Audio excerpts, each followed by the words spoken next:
Alhamdulillahilladzi arsala rasulahu bil huda wa dinil haqq liyudhhirahu 'alad dini kullih wa kafa billahi syahida wa asyhadu an la ilaha illallah wahdahu la syarikalah iqraran bihi wa tauhida wa asyhadu anna Muhammadan abduhu wa rasuluh sallallahu alaihi wa ala alihi wa sahbihi wa sallama tasliman mazida amma ba'd. Alhamdulillah jemaah sekalian, pada subuh pagi ini kembali kita melangsungkan kajian tauhid atau dari panitia menyebutnya kajian akidah akhlak ya. Sebab akidah dan akhlak ini saling berkaitan erat, di mana akidah adalah akarnya dan akhlak adalah buahnya ya. Kalau begitu pohonnya apa? Ya pohonnya mah ibadah ya. Karena tiang agama kita adalah sholat ya. Kalau dalam bangunan sholat itu sebagai tiangnya, kemudian keimanan itu sebagai pondasinya, kemudian dalam hadis disebutkan atapnya adalah jihad fisabilillah, yaitu atapnya ya. Kalau dalam ayat itu disebutkan akarnya itu akidah, batangnya itu ibadah, buahnya setiap saat itu amal soleh, setiap saat itulah akhlakul karimah ya. Surat Ibrahim surat ke-14 ayat ke-24 dan 25. A'udzubillahi minasyaitonirrajim. Alam taro kaifa daraballahu mathalan kalimatan thayyibah. Tidakkah engkau perhatikan bagaimana Allah memberi perumpamaan kalimah thayyibah. Kalimah thayyibah ini la ilaha illallah dan teman-temannya ya. La ilaha illallah dan semua yang dibawa oleh kalimat ini, inilah kalimah thayyibah. Kasyajaratin thayyibatin, dia akan membentuk manusia seperti pohon yang indah ya. Kalau sudah tercelup oleh kalimah thayyibah, dia akan menjadi pohon yang indah. Apa saja itu unsurnya? Asluha tsabitun, dia mempunyai akar yang kokoh, akidahnya kuat, tauhidnya lurus ya. Wa far'uha fis sama, ibadahnya juga istiqomah ya, ibadahnya juga konsisten. Tu'ti ukulaha kullahinim biidni rabbiha. Setelah akarnya kuat, batangnya menjulang ke langit, maka dia akan berbuah setiap saat dengan izin Allah, berbuah amal soleh setiap saat. Nah itulah yang disebut akhlakul karimah. Jadi setiap tindakan itu dipikirkan bagaimana agar sesuai dengan perintah Allah, sesuai dengan sunnah Rasul, dan diniatkan karena Allah. Karena amal soleh itu mengandung dua unsur, yaitu imut ya, ikhlas dan mutabaah. Ikhlas karena Allah, mutabaah mengikuti perintah, mengikuti Quran dan sunnah. Jangan cuma sugan jeung cenah ya. Nah itulah gambaran tentang hubungan akidah dengan akhlak ya. Kemudian akhlak yang paling tinggi adalah jihad fisabilillah. Kalau itu dalam hadis ya, Rasul amri al-Islam. Pokok segala urusan itu Islam. Jadi semua permasalahan kembalikan kepada Islam ya. Bahkan kalau mau minum pun harus pakai ajaran Islam, yaitu minum dengan tangan kanan dan pakai bismillah. Ini hanya contoh saja ya, bismillah. Gampang yang minum bari ceramah mahnya. Ya, jadi semua urusan itu pokoknya adalah Islam. Apa dalam Islam masalah ini kita harus berbuat apa, atau kita harus meninggalkan apa, kita harus memberi atau kita harus menahan, dan itu adalah tali iman yang paling kuat ya. Tali iman yang paling kuat, autsaqurul iman al-hubbu fillah wal bughdhu fillah wal ata'u fillah wal man'u fillah. Tali iman yang paling kuat itu kalau kita sudah cinta itu karena Allah, benci juga karena Allah, kemudian kalau memberi, menyumbang itu juga karena Allah. Kemudian kalau kita tidak mau ngasih, kita menahan diri, itu juga karena Allah. Itu adalah tali iman yang paling kuat ya dalam hadis. Nah kembali tadi, puncak daripada akhlak karimah adalah jihad ya. Rasul amri al-Islam wa amuduhu as-shalah. Pokok segala urusan adalah Islam, tiangnya adalah sholat.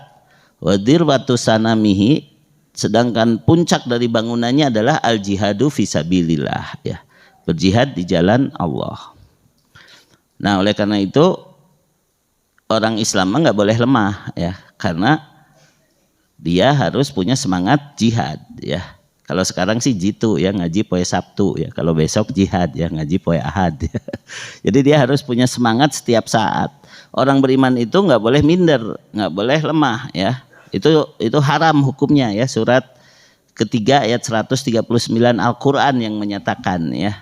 Allah Ta'ala berfirman, wala tahinu wala tahzanu, janganlah kamu bersikap lemah, janganlah kamu bersedih hati, wa antumul a'launa in kuntum mu'minin, sedangkan kalian adalah orang yang paling tinggi derajatnya di sisi Allah jika kalian beriman, ya. Jadi dengan iman kita akan banyak beramal soleh. Dengan iman kita harus punya semangat untuk terus berjuang, untuk terus berjihad. Dengan iman kita tidak boleh lemah, tidak boleh sedih. Nah gitu. Nah, yang paling utama dari keimanan atau ketauhidan itu adalah kita akan selalu diberi petunjuk oleh Allah sejak di dunia sampai masuk surga. Lalu ketika kita menjalani kehidupan di dunia pasti banyak dosa, pasti banyak salah. Tapi kalau tauhidnya penuh, itu diampuni oleh Allah. Enak ya jadi orang beriman mah. Kalau kita meninggal, tauhidnya penuh, tidak ada syirik sedikit pun di hati kita, maka otomatis semua dosanya diampuni oleh Allah, ya. Jadi nanti belajar tauhidnya kalau mau mati aja kan? Salah atau betul? Salah, ya. Kan tadi kalau tauhid kita benar, kita akan diberi petunjuk. Petunjuk itu kita butuhkan sejak sekarang, bukan nanti mau mati, ya gitu. Terus walaupun nanti kita diampuni oleh Allah kalau kita tauhidnya penuh ketika kita meninggal dunia yang disebut husnul khotimah, tapi kan kita nggak tahu kapan kita mati. Nah gitu, ya. Jadi belajar tauhid mah harus segera dan harus terus meningkat begitu sampai sempurna, ya, sampai penuh. Nah, ini adalah ayat yang menggembirakan, tapi awalnya para sahabat sedih, coba ya. Ayatnya ayat yang menggembirakan sebenarnya, tapi awalnya para sahabat sedih. Surat ke-6 ayat 82, ya, surat Al-An'am ayat 82.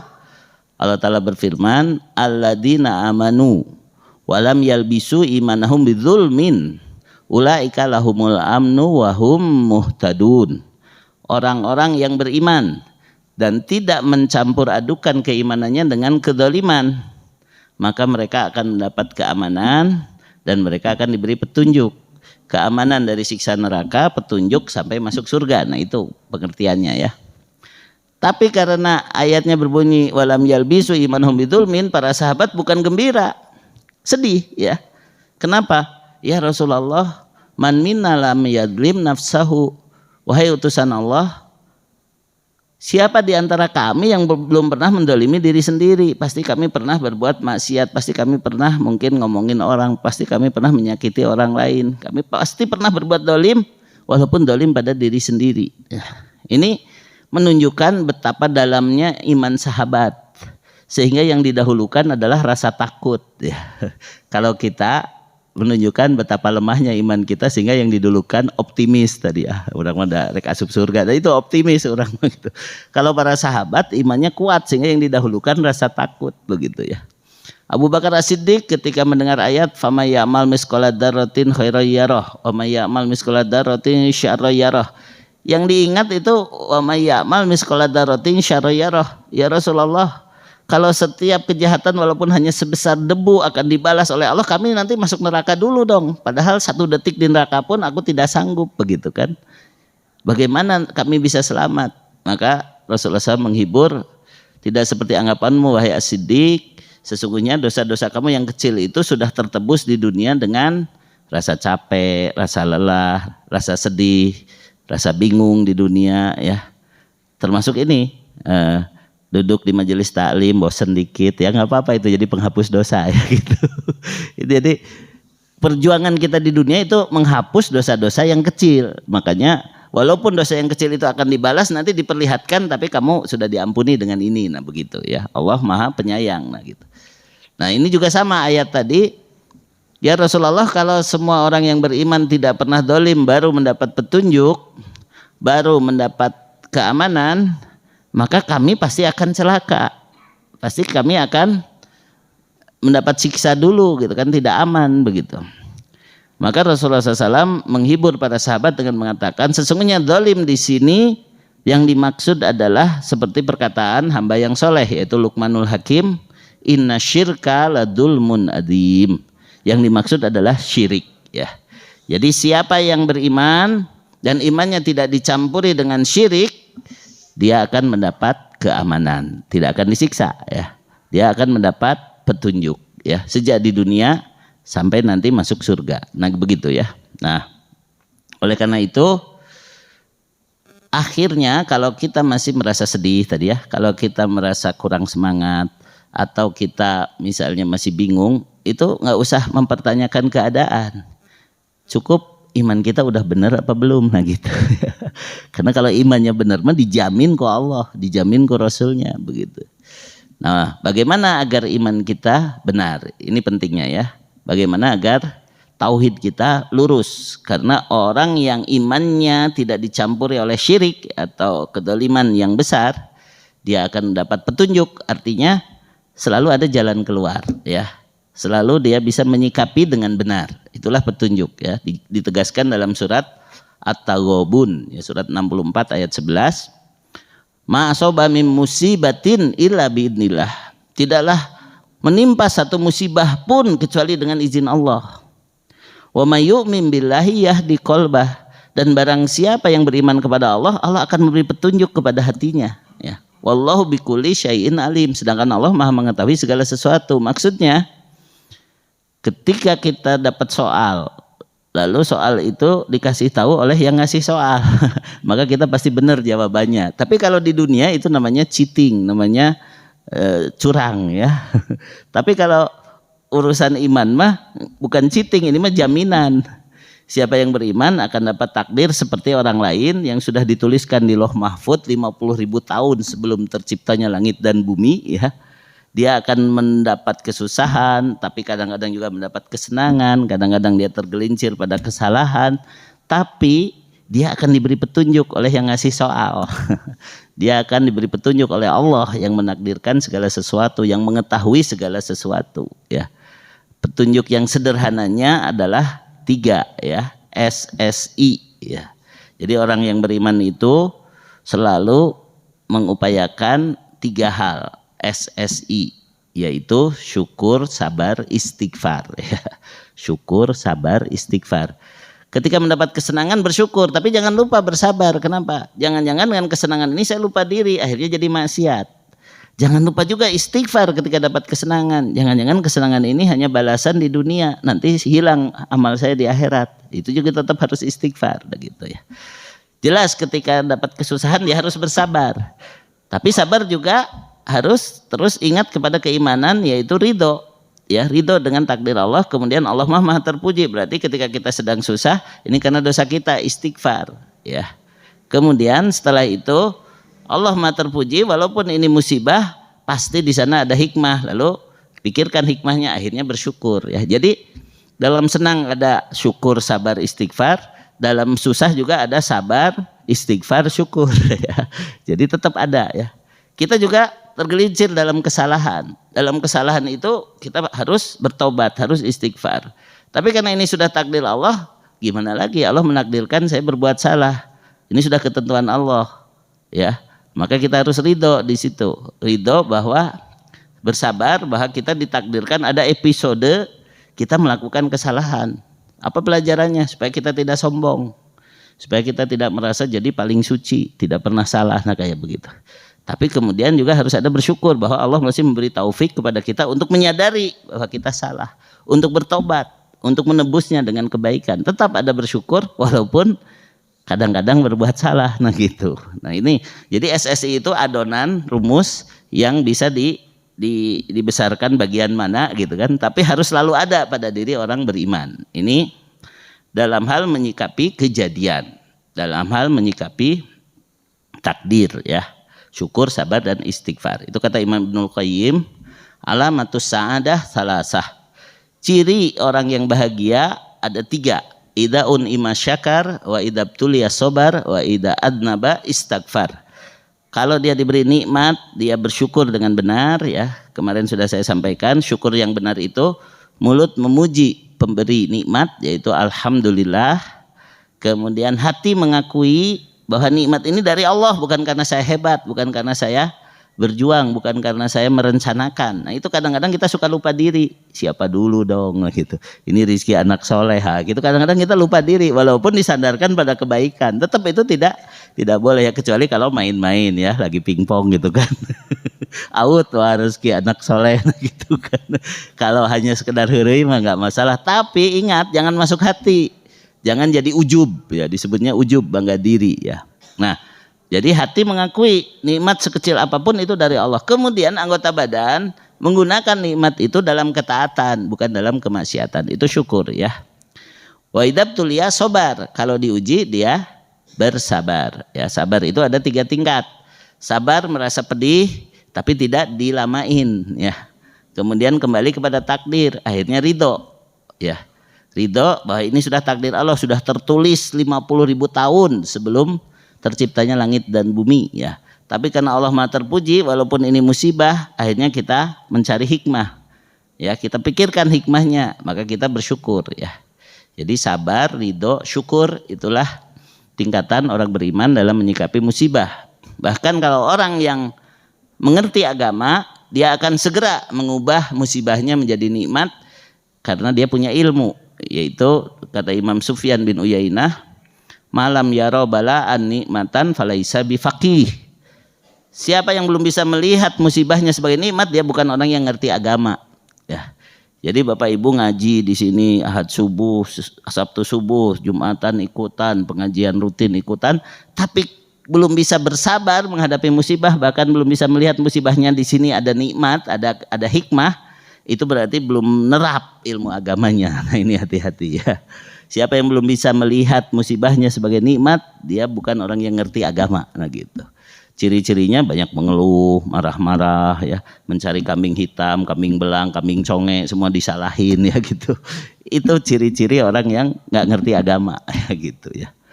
Nah selanjutnya yang ketiga adalah wa idza adnaba istighfar ya. Istighfar itu kata Rasulullah SAW, aku saja yang dimaksum, yang dijaga, aku bertobat kepada Allah sehari lebih dari 100 kali. Itu Nabi ya. Ya ayuhan nas tubu ilallah fa inni atubu ilallahi fil yaum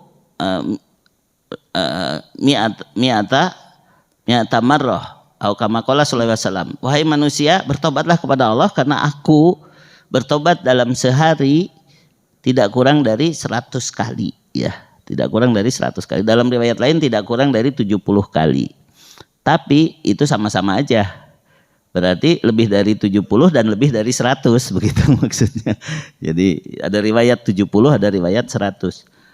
Artinya kalau kita lagi tidak ada masalah pun, kalau kita lagi tidak bersalah pun, lebih baik banyak istighfar. Astagfirullah, astagfirullah wa atubu ilaih, astagfirullahaladzim. Perbanyak kita bertobat, perbanyak kita istighfar, karena itu akan mendatangkan cinta Allah ya. Istighfar dengan tobat itu berbeda. Istighfar itu mohon ampun, kalau tobat mah kita harus menyesal, lalu berhenti, lalu bertekad tidak mengulangi. Itu kalau tobat. Nah, istighfar dengan tobat ini harus barengan ya. Karena kadang-kadang kita istighfar tapi hati tidak tobat ya. Istighfarnya bari keheul teh astagfirullah gitu, dalam hati tidak tobat ya gitu. Jadi istighfar itu harus selalu disertai dengan tobat ya. Istighfar mohon ampun, kita menyesal, kita berhenti, kita tidak mengulangi. Nah itu namanya bertobat ya. Nah baik. Adapun dalam menghadapi iradah syariah atau syariat Allah, ada 3 pilar yang harus dihadapkan. Ini pengajiannya singkat tapi materinya banyak banget ya. Kalau menghadapi takdir itu syukur, sabar dan istighfar. Kalau menghadapi syariat, menghadapi perintah dan larangan, menghadapi aturan, itu harus cinta, takut dan harap ya. Ini 3 pilar dalam beribadah. 3 pilar agar tauhid kita lurus, harus ada cinta, takut dan harap hanya kepada Allah ya. Cinta, takut dan harap hanya kepada Allah. Kata para ulama akidah, man abadallaha bil hubbi wahdahu fahuwa zindiq. Siapa yang beribadahnya hanya cinta saja, dia akan menjadi seorang zindik. Ya, zindik itu orang yang tidak peduli lagi aturan, karena dia merasa saya mencintai Allah, Allah pun tahu saya mencintainya, maka apapun yang saya lakukan pasti Allah ampuni, pasti Allah terima. Nah gitu. Makanya orang-orang yang hanya cinta saja, dia ngarang-ngarang ibadahnya. Kadang ibadah itu dengan nari-nari keliling gitu kan, terus genjeringan kayak gitu, itu dianggap itu ibadah. Pokoknya semaunya aja ibadah, karena yang penting Allah tahu saya cinta. Nah gitu. Padahal cinta itu hanya berguna jika yang dicintai juga mencintai kita. Ini camkan nih buat anak muda ya. Jangan sampai bertepuk sebelah tangan ya. Kita mencintai orang lain pun hanya berguna kalau dia mencintai kita. Kalau enggak mah pakai kekeh-kekehnya, orang kekeh muda gitu, kekeh lumpat kan gitu. Nah, apalagi kepada Allah. Kalau kita mencintai Allah, itu hanya bermanfaat jika Allah pun mencintai kita. Maka Allah memberikan syarat ya. Syarat agar cinta kita diterima itu ada dua. Yang pertama, kita harus nurut kepada utusannya ya. Surat Ali Imran ayat 31. Qul in kuntum tuhibbunallah fattabi'uni yuhibbukumullah wa yaghfir lakum dzunubakum wallahu ghafurur rahim. Katakanlah jika keadaan kamu mengaku mencintai Allah, ikutilah aku, taatilah Rasulullah SAW tadi, amalkan Quran jeung sunnah, jangan cuma sugan jeung cenah, jangan cuma tadi katanya gitu kan. Melakukan bid'ah-bid'ah. Orang sekarang alergi dengan kata bid'ah, aneh padahal bid'ah teh bahasa Nabi. Bahasa Nabi, bahasa hadis ya.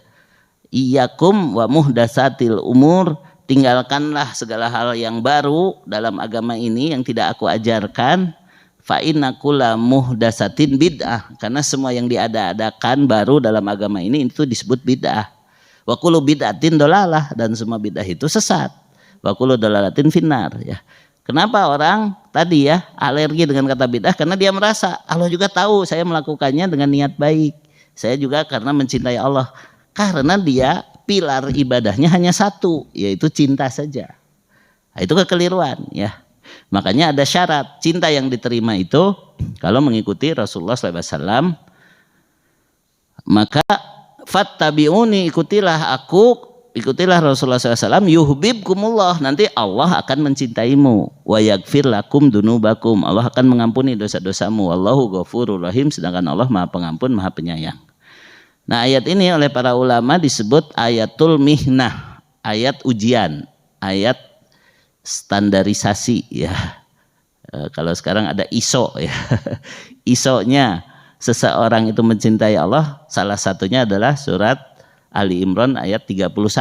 Standarnya apakah betul dia mencintai Allah? Nurut enggak ke Rasul? Belajar sunnah dengan baik, waspada terhadap bid'ah-bid'ah dan kemaksiatan, barulah dia benar-benar mencintai Allah ya. Yang kedua, syarat agar cinta kita diterima, kita mencintai Allah dan Allah mencintai kita, itu kita harus berjihad fisabilillah, sekali lagi ya. Harus memperjuangkan apa yang dibawa Rasul. Surat Al-Maidah ayat 54. Ya ayyuhalladzina amanu mayartadda minkum an dinihi. Wahai sekalian orang-orang yang beriman, siapa yang murtad, siapa yang surut dari memperjuangkan agamanya, maka fasaufa ya'tillahu biqaum. Allah tidak rugi apa-apa, nanti Allah tinggal mendatangkan saja generasi yang lain, kaum yang lain. Nah, kita harus malu ya. Kenapa? Kita yang sudah tua-tua ini, sekarang lihat anak-anak muda umur 10 tahun, 15 tahun udah hafal Quran ya. Bahkan kalau kita lihat dai cilik itu, waduh ceramah nage geus hebat lah gitunya. Geus urang ge asa kumaha gitu kan. Saya dulu waktu nganter anak saya punya anak 2 ya. Istri saya juga 2 anaknya ya, supaya jelas ya. Nah, ketika nganter anak saya ke Masjid Cipaganti itu belajar Iqra, kemudian oleh gurunya diajarin himne santri TK Al-Quran ya. Saya lihat orang-orang tua lihat anak-anaknya pada nyanyi, sebenarnya nyanyi pada bengong gitu. Mungkin anak-anak mah ngomong bari nggak ngerti, tapi orang tuanya mah asa apa ya, tergugah. Kamilah santri TK Al-Quran, rajin belajar giat beramal, Quran di tangan jadi pedoman, kita sambut kebangkitan Islam. Oh, pada ia bengong orang tua gitu kan, ditanyai pada anak-anak gitu kan. Bila kau jauh dari Al-Quran, hidupmu pasti akan sengsara. Kacau dunia, rusak binasa, di akhirat mendapat siksa. Anak-anak mah gembira, orang tua bengong gitu nya, orang teh geus telat diajar teh gitu. Untung barudak daekeun maca Quran, ngapalkeun Quran gitu kan. Nah, maka di pesantren saya di Al-Amanah, saya bilang ke orang tua, kalau menyekolahkan anak di sini harus diniatkan sekalian belajar. Jadi kalau pulang misalnya anak-anak sudah hafal juz 30, tes sama bapak ibu. Ustadz da abdi mata acan apa? Baca Quran we, anak sirah baca gitu kan. Anak dari hafalan kita baca Quran, dites gitu. Juz 30 nah geus lancar encan. Jadi kita sekalian belajar, sekalian nyekolakeun budak tapi nu sakola seluruh keluarga gitu kalau saya. Makanya di kita ada pembinaan orang tua khusus, disebutnya teh SKS ya. Silaturahmi keluarga sakinah. Kene optimis we keluarga nangis pada sakinah gitu.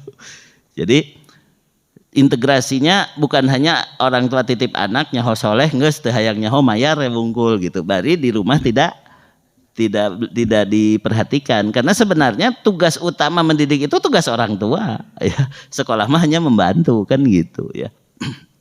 Nah, jadi yang pertama cinta. Yang kedua adalah takut. Jadi orang yang beriman itu harus ada rasa takut. Tadi saya contohkan ya, para sahabat, terutama sahabat yang paling mulia Abu Bakar As-Siddiq, ketika mendengar ayat-ayat yang sebenarnya ayat-ayat kegembiraan itu menjadi takut dulu. Ini bagaimana nih gitu kan? Karena apa? Karena dengan adanya rasa takut kita tercegah dari tadi berbuat sembarangan, berbuat maksiat, berbuat bid'ah, berbuat syirik. Karena kita takut ya. Nah, ada seorang syekh, seorang guru, dia tadi mengajari murid-muridnya hafal Quran, mengajari murid-muridnya ceramah dan lain sebagainya. Ada seorang murid yang paling kecil dan paling baru lebih disayangi daripada kakak-kakak kelasnya. Sampai-sampai kakak-kakak kelasnya tuh ngomongin di luar. Ini syekh ini nggak inget ya, kami yang pertama kali belajar ke dia ketika di sini masih sedikit muridnya.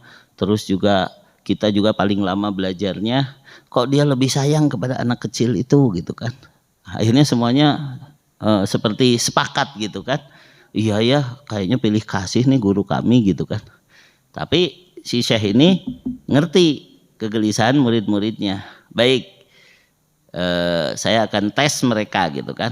Anak-anak kumpul semua ya, karena kita sudah hampir di akhir tahun ajaran, nanti akan ada imtihan, ada kenaikan kelas, kita akan makan-makan lah ya, azumah itu makan-makan untuk imtihan.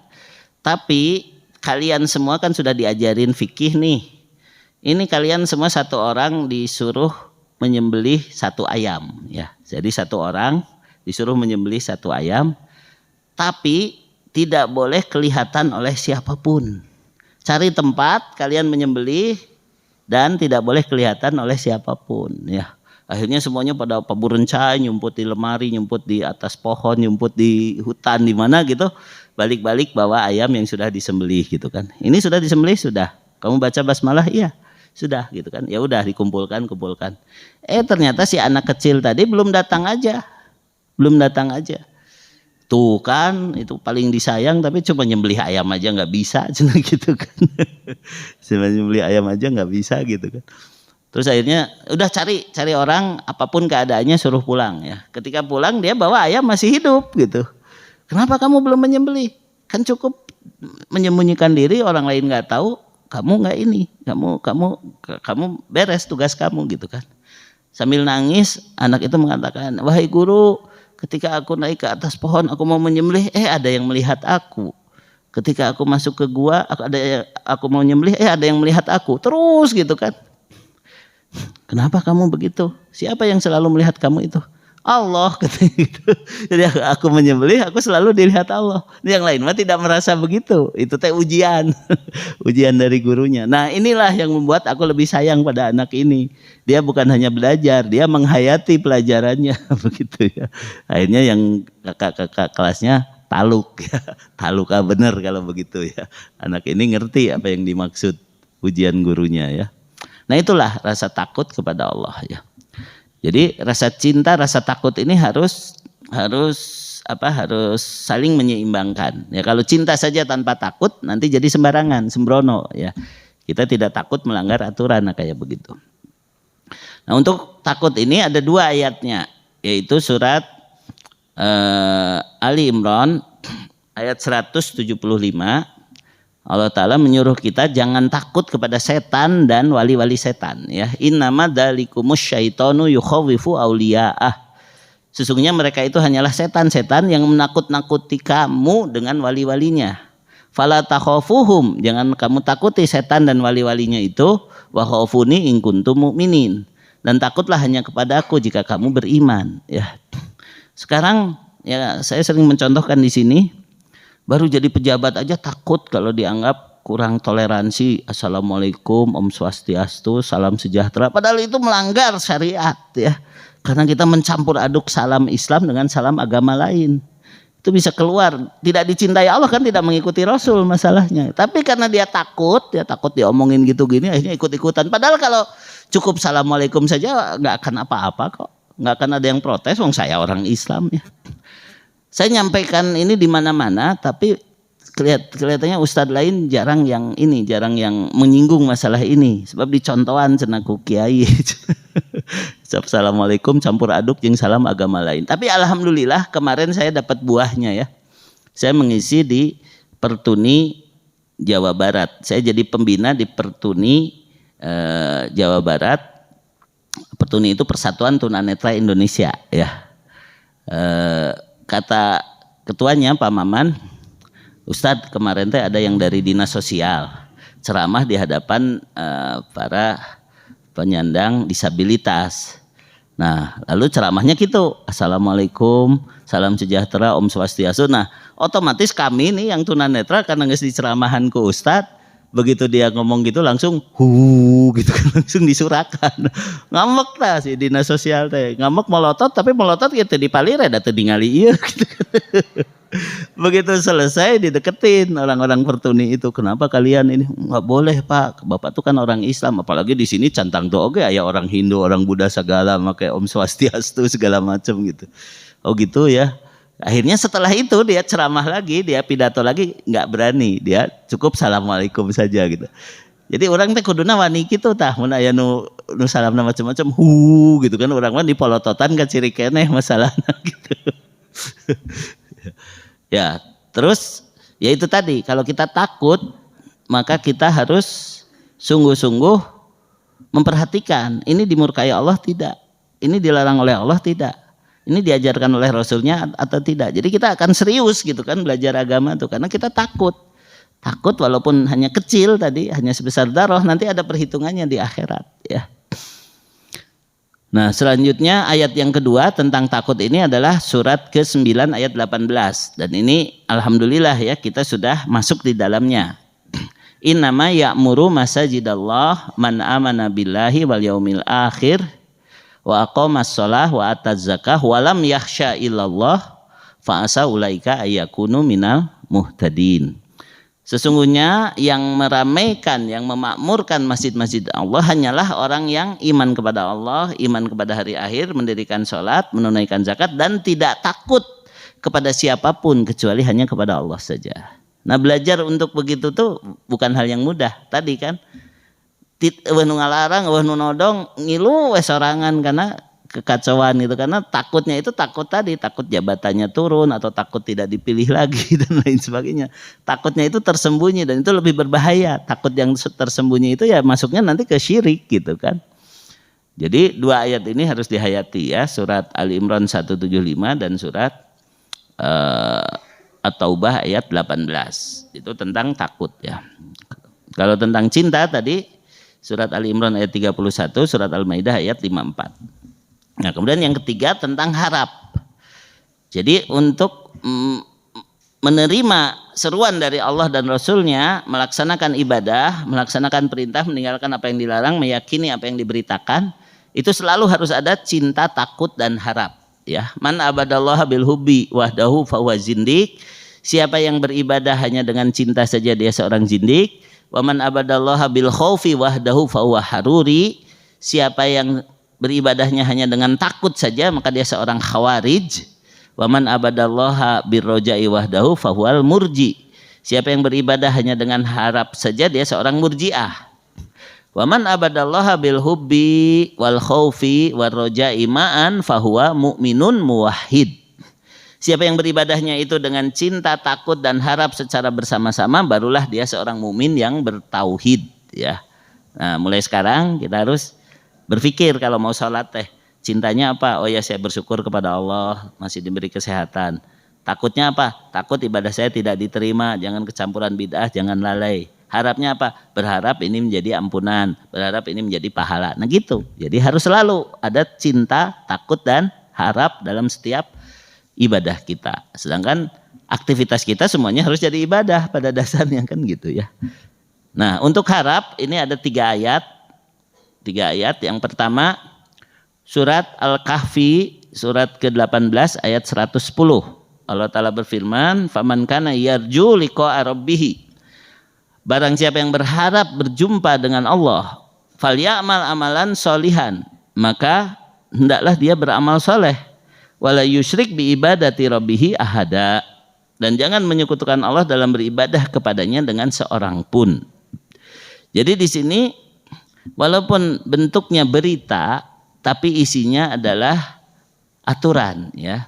Karena isi Al-Qur'an dan Sunnah itu tidak lepas dari 2 perkara tadi. Apakah pemberitaan, apakah aturan. Kalau pemberitaan harus diyakini, kalau aturan harus diikuti, ya gitu ya. Jadi khobariyah atau tolabiyah. Khobariyah itu berita harus dibenarkan, ya. Tolabiyah itu tuntutan, apakah perintah atau larangan, begitu kan? Harus dilaksanakan. Nah, ini sifatnya kalimat berita. Faman kana yarju liqa'a rabbih. Barang siapa yang berharap untuk bertemu dengan Allah. Awalnya adalah barang siapa yang berharap. Nah, tapi di sini ada perintah. Berarti kita diperintahkan untuk berharap. Diperintahkan untuk rindu, ingin ketemu Allah, ya. Ingin ketemu Allah itu bagaimana? Yaitu masuk surga. Karena hanya orang yang masuk surga yang bisa ketemu Allah. Kalau yang tidak masuk surga, yang masuk neraka itu mahjubun, terhalang. Dan itu adalah kepedihan yang paling pedih bagi ahli neraka ketika dia merasakan kemurkaan Allah, ketika dia tidak bisa bertemu dengan Allah, dan ketika dia tidak bisa keluar lagi dari neraka itu, ya. Itu tiga hal yang paling menyedihkan bagi ahli neraka, yaitu terhalang dari bertemu dengan Allah. Itu yang paling berat dia rasakan karena merasakan murka daripada penciptanya, ya. Demikian pula kenikmatan yang paling besar bagi ahli surga adalah ketika sudah bertemu dengan Allah, ya. Ketika sudah dibukakan hijab, yaitu dari surat Yunus ayat 26, ya. Dalam tafsirnya dijelaskan seperti itu, dalam tafsir Ibnu Katsir. Dalam surat Yunus disebutkan lilladina ahsanul husna wa ziyadah. Bagi orang-orang yang ihsan, orang-orang yang berbuat kebaikan di dunianya, dia akan mendapatkan al-husna, dia akan mendapatkan kebaikan yang paling tinggi, yaitu surga. Wa ziyadah, dan dia akan mendapatkan tambahan kenikmatan, yaitu kenikmatan bertemu dengan Allah. Ya, itu lihat di tafsirnya nanti ya, surat 10 ayat 26. Wala yarhaqu wujuhahum qataru waladillah. Lalu di wajahnya tidak ada debu, tidak ada kehinaan, ya. Ulaika ashabul jannah hum fiha khalidun. Mereka lah penghuni surga, mereka kekal di sana selama-lamanya, ya. Imam Ibnu Katsir mengutip riwayat bahwa Rasulullah SAW bersabda, "Idza dakhala ahlul jannatil jannata wa dakhala ahlun narin naro." Jika ahli surga semua sudah masuk surga dan ahli neraka semua sudah tinggal di neraka, karena nanti ada ahli surga juga yang sesa neraka kan gitu. Jadi semua yang pada akhirnya masuk surga sudah keluar semua dari neraka, masuk surga semuanya. Nada munadin, akan ada malaikat yang menyeru, ya ahlal jannah, wahai ahli surga, innalakum indallahi mau'idan, sesungguhnya kamu masih punya satu janji lagi dari Allah, ya. Yuridu ayyun jizakumuhu, sekarang Allah ingin memenuhi janji itu, ya. Qalu, ahli surga mengatakan, wa mahi, apalagi ini kan sudah banyak kenikmatan yang kami dapatkan, ya. Alam yubayyid wujuhana, Allah telah berjanji akan mencerahkan wajah kami, memutihkan wajah kami, itu sudah dilakukan, ya. Alam yusakil mawazinana, Allah telah membuat timbangan amal kebaikan kami berlipat ganda, mengalahkan amal keburukan, itu sudah dilakukan. Wa yujirona minan nar wa yudkhilanal jannah, Allah telah menyelamatkan kami dari siksa neraka, Allah telah masukkan kami ke surga, itu juga sudah dipenuhi, ya. Apalagi nih yang mau diberikan oleh Allah? Ini sudah, yang diberikan aja udah banyak banget gitu kan. Maka fayukshafu alaihimul hijab, maka dibukakanlah hijab antara penghuni surga dengan Allah. Fayanduruna ilaih, maka mereka bisa melihat Allah, bisa bertemu dengan Allah. Fawalladzi nafsi biyadihi, kata Rasulullah SAW, demi yang jiwaku ada di tangannya, demi Allah, begitu ya. Ma'atahumullahu syai'an ahabba ilaihim wala aqarra li ayunihim minan nadri ila wajhil karim. Tidaklah Allah memberikan nikmat di surga sesuatu apapun yang lebih mereka cintai, lebih dicintai oleh ahli surga, wala aqarra li ayunihim, lebih membahagiakan mereka daripada kenikmatan melihat wajah Allah, ya. Tapi kita sekarang belum bisa menghayatinya, ya. Kenapa? Karena tadi untuk memunculkan cinta kepada Allah saja terhalang oleh cinta-cinta yang lain, ya. Terhalang oleh cinta-cinta yang, cinta kepada Rasulullah SAW saja kita kadang-kadang salah alamat, ya. Cinta kepada Rasul tapi tidak mengikuti sunnah Rasul, kan gitu. Kuduna tadi kan, cinta kepada Allah, cinta kepada Rasul itu yang paling mudah adalah taat. Kemudian meningkat menjadi jihad, begitu ya. Taat dan jihad itu syarat cinta yang diterima, ya gitu. Nah itu satu ayat tentang roja, yaitu faman kana yarju liqa rabbih, siapa yang ingin bertemu dengan Allah, dan kita harus ingin bertemu dengan Allah, itu masuk surga. Falyamal amalan sholihan, hendaklah dia beramal soleh, yaitu amal yang sesuai Quran dan Sunnah. Ma wafaqo kitaballah wa sunnata rasulillah, itulah definisi amal soleh. Yang sejalan dengan kitab Allah dan sunnah Rasul barulah amal soleh, gitu ya. Wala yusyrik bi ibadati rabbihi ahada, dan ketika beramal soleh, ketika beribadah itu janganlah dia menyekutukan Allah dengan seorang pun. Jangan riya, jangan sum'ah, jangan ujub, jangan berharap kepada makhluk, ya. Jangan tercidun, ya, terlalu cinta dunia, ya. Jadi tujuannya adalah mendapat ridho Allah, jangan menyekutukan Allah, yaitu harus ikhlas, ya. Kemudian ayat yang berikutnya tentang roja adalah surat ke-33 ayat ke-21. Ini ayatnya terkenal, ya. Yaitu laqad kana lakum fi rasulillahi uswatun hasanah liman kana yarjullaha wal yaumal akhir wa dzakarallaha katsira. Sesungguhnya, ya, benar-benar bagi kalian orang-orang beriman telah ada suri teladan yang baik pada diri Rasulullah Shallallahu Alaihi Wasallam. Bagi siapa? Liman kana yarjullaha, siapa yang berharap kepada Allah, wal yaumal akhir, dan berharap mendapatkan kebaikan di hari akhir, wa dzakarallaha katsira, dan dia banyak mengingat Allah. Jadi kalau roja yang pertama, roja berharap bertemu Allah. Kalau roja yang kedua ini berharap rahmat Allah, berharap kepada Allah mendapatkan rahmatnya, ya, mendapatkan ampunannya, mendapatkan pahala darinya, yaitu mendapatkan kebaikan di hari akhir, ya.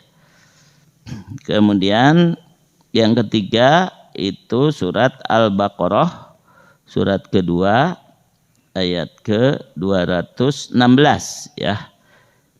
Innalladzina amanu wa hajaru wajahadu fisabilillah ulaika yarjuna rahmatallah ya. Sesungguhnya orang-orang yang beriman, orang-orang yang berhijrah, orang-orang yang berjihad di jalan Allah, itulah orang-orang yang benar-benar mengharapkan rahmat Allah ya. Jadi kalau ini ditegaskan bahwa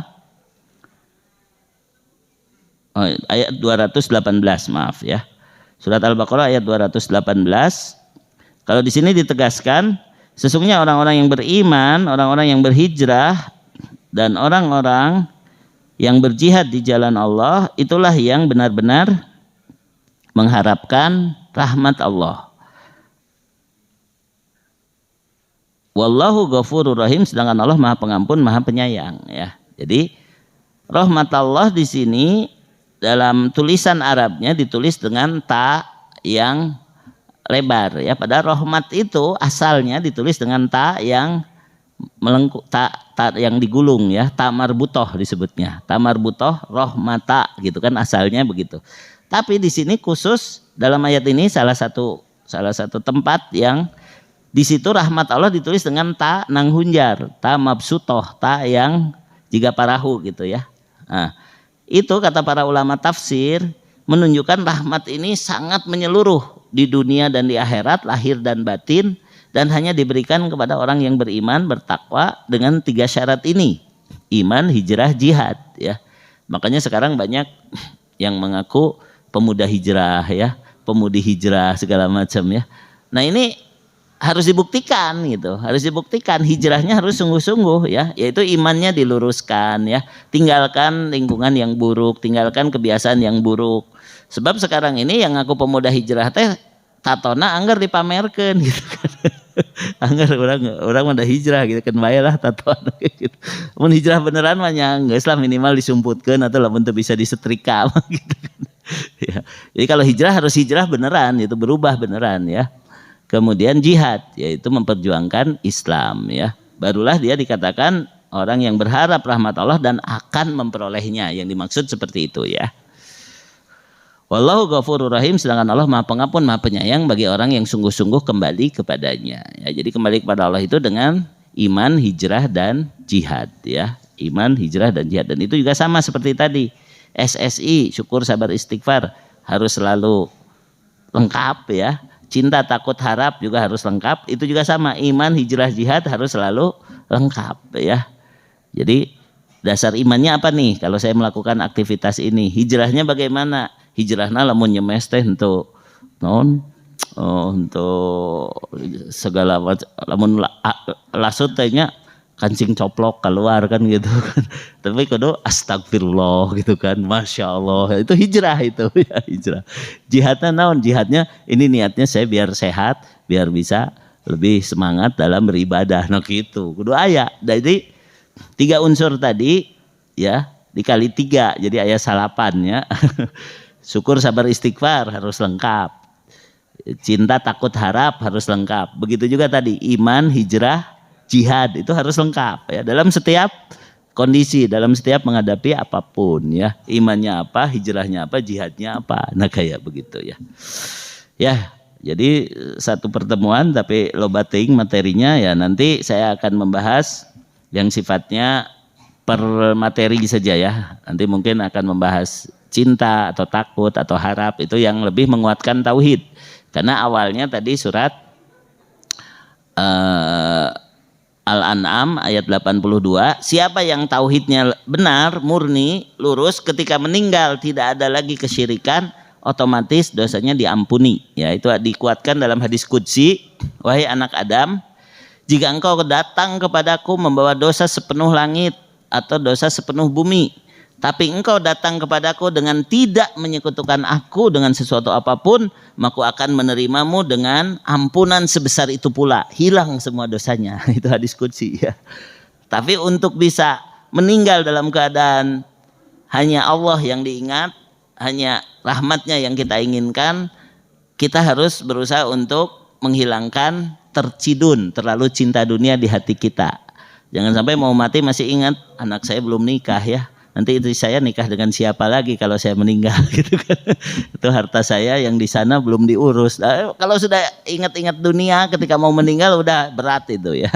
Itu susah untuk mendapatkan tauhid yang murni ya. Bagaimana kalau kita meninggal itu geus eueuh deui lah urusan yang diberatkan gitu. Rasulullah SAW ditawari oleh malaikat Jibril, ya Muhammad, kamu sudah menang, kamu sudah berhasil, apakah kamu mau meneruskan hidupmu di dunia ya untuk menikmati dulu kemenanganmu atau kembali kepada Allah? Langsung Rasulullah SAW tegas, ar-rafiqul a'la, aku ingin mendapat tempat di sisi Allah, di sisi teman terbaik yang maha tinggi yaitu Allah. Aku tidak akan merasakan dulu nikmat perjuangan ini. Nah gitu ya. Jadi itu contoh yang paling baik dari Rasulullah SAW. Hidup mah intinya adalah perjuangan. Kalau sekali-kali kita ada kenikmatan itu jangan jadi tujuan dan jangan masuk ke hati kita. Sudah saja. Apalagi yang disebut rizki itu kata Nabi cuma 3. Yang kita makan, yang kita pakai, dan yang kita sedekahkan. Sesana mah ting jadi rezeki saha gitu, diparebutkeun meureun ku ahli waris gitu. Kita kadang-kadang lupa itu, kumpul mati aja. Nggak bisa dapat apa-apa, makan nggak sempat, makai nggak sempat, apalagi sedekah gitu kan. Nah kalau kita berpikir seperti itu jadinya simpel hidup itu ya, nggak terlalu dibawa berat ya kayak begitu. Ya mudah-mudahan bermanfaat. Sepertinya sudah selesai ya pembagian konsumsi. Mau bertanya boleh, mau langsung pulang juga boleh ya. Silakan kalau ada pertanyaan ya. Tidak ada? Ada ya, mangga Pak. Oh pakai mic. Ini Pak ya.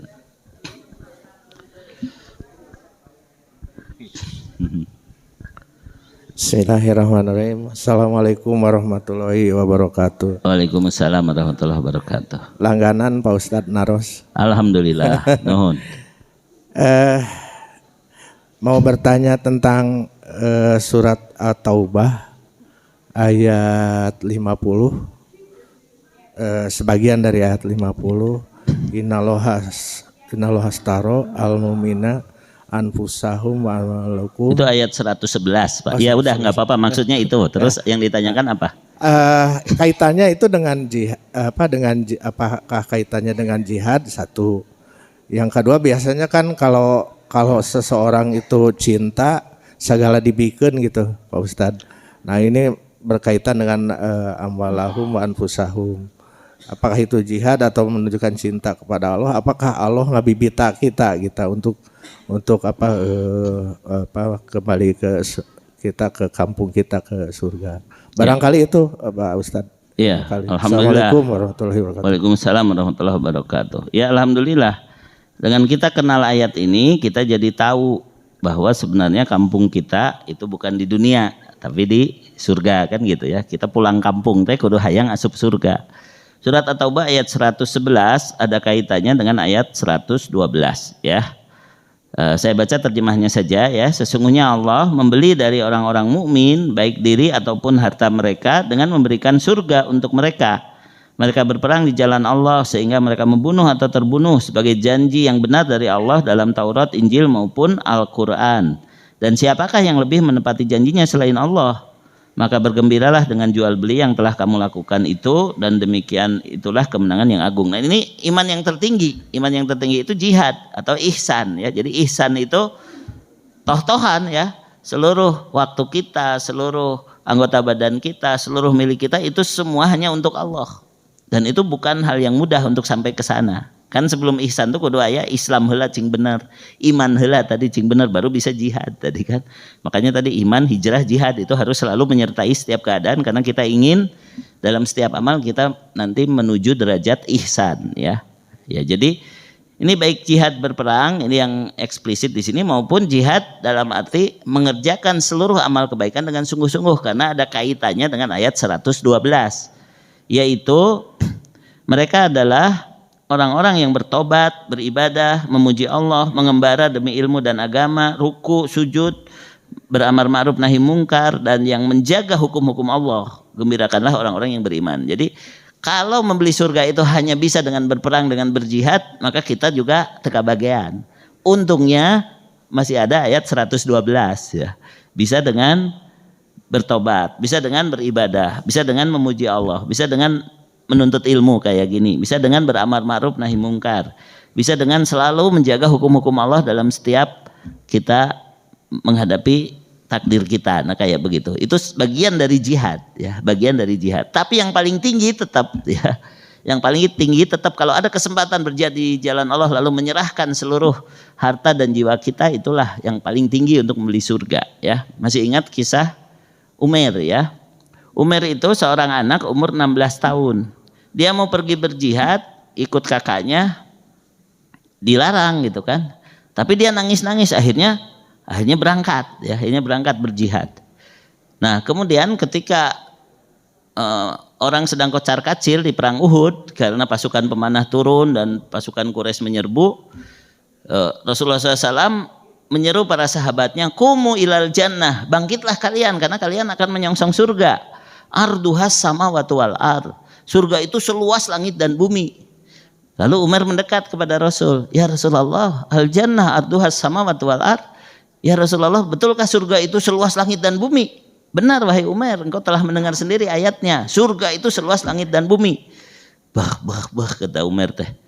"Limada tabahbakhta?" Kenapa engkau berdecak ya? Kalau bah teh dalam bahasa kita mah surga seluas langit dan bumi begitu kan. Kenapa engkau berdecak? "Ya Rasulullah, aku ingin jadi ahli surga." Ya, kata Umar teh. Kata Rasulullah, "Hei Umar, engkau termasuk ahli surga." Wah, dia sedang makan kurma, Umar teh lagi makan kurma.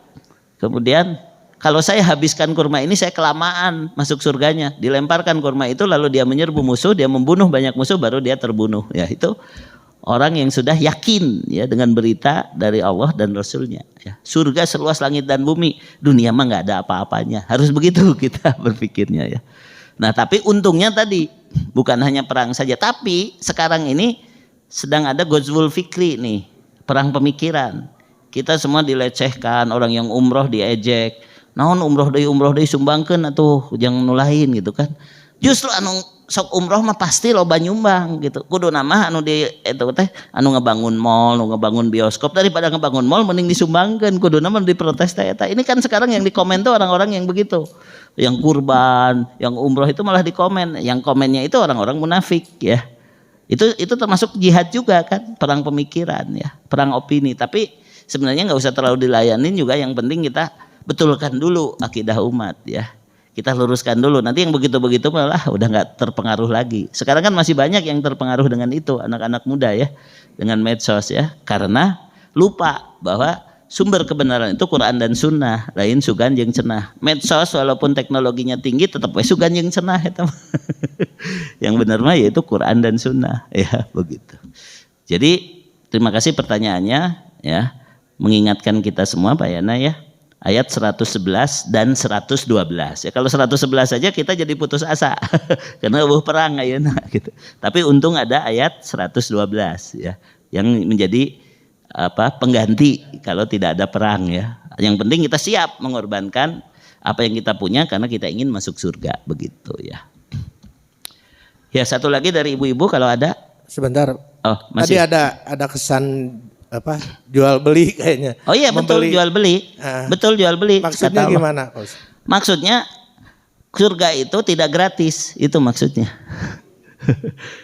Ya sekarang kan orang ngerasa orang mah orang Islam pasti we asup surga gitu, ngerasa gampang we asup surga. Ya tidak gratis surga itu.